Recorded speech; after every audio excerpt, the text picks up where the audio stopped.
our second section, we're going to be learning about the Kingdom of Mali. Mansa Musa of Mali. When Ghana began to crumble, the Kingdom of Mali took over the gold and salt trade. Like Ghana, Mali lay between the gold mines of the south and the salt mines of the north. Like Ghana, Mali made money on the gold and salt that moved along its roads. But unlike Ghana, Mali was an Islamic kingdom. Islam spread to the kingdoms of West Africa from the Muslim traders who brought salt down from the north, and although the kings of Ghana had refused to become Muslims, many other West Africans accepted the Islamic faith. The kings of Mali built schools so that their people could learn to read the Quran. They built universities so that students could discuss the important ideas of their religion, along with ideas in mathematics, history, philosophy and science. As Mali grew, it became famous for its schools, universities and libraries.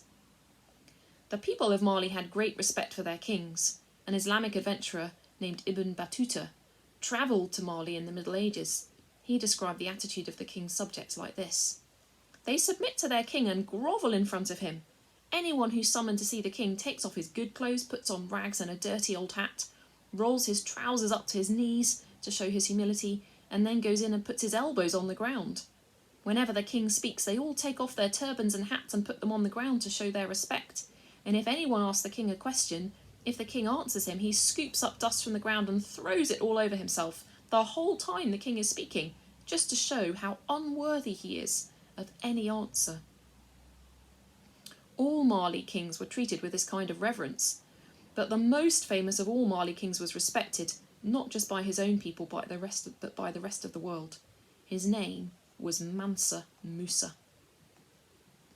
When Mansa Musa came to the throne of Mali, he gathered the largest army in all of West Africa.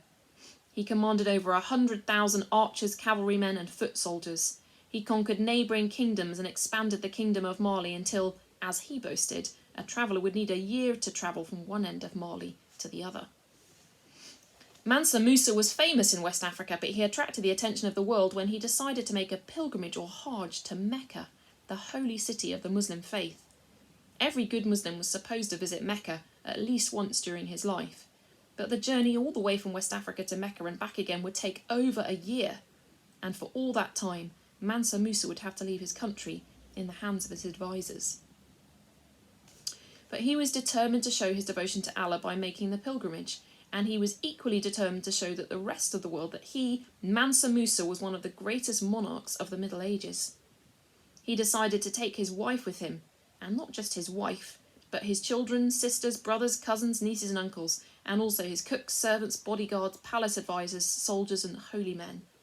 One medieval writer claims that 60,000 people travelled to Mecca with Mansa Musa. As the caravan wound its way towards Mecca, Mansa Musa himself rode in the centre of the column. 500 slaves walked in front of him wearing robes of silk and carrying walking sticks of pure, heavy gold. 100 camels followed behind, holding 3,000 pounds of gold. Whenever Mansa Musa halted the caravan for Friday prayers, he paid to have a mosque built on the place where he stopped. When he passed through Egypt, he gave away so much gold that the price of gold plummeted. There was so much gold in Egypt it wasn't worth as much anymore. 12 years later, the price of gold in Egypt was still low because Mansa Musa had given so much gold away to the Egyptians as he travelled through. When he arrived in Mecca, Mansa Musa took off his royal robes and his gold. Like every Muslim pilgrim, he washed himself, put on a white robe and prayed in the holy city. He gave away alms, gifts of money, to other pilgrims and to the poor. And after he'd completed his worship, he turned his caravan round and started home. But he'd given away so much of his gold that he had to borrow money to get back to Mali. Mansa Musa's journey to Mecca made him famous. After his pilgrimage, medieval maps began to show the Kingdom of Mali below the Sahara Desert. One of these maps shows Mansa Musa himself sitting on the throne in the middle of his kingdom, holding a golden nugget in his hand. For the first time, maps also showed roads leading from the northern African coast down into West Africa. Because of Mansa Musa, Europeans now knew all about the West African country of Mali. So I want you to think about this question before we move on to our last section. Why do you think Mansa Musa went to Mecca? What reasons do you have that do you think there were good reasons that he went?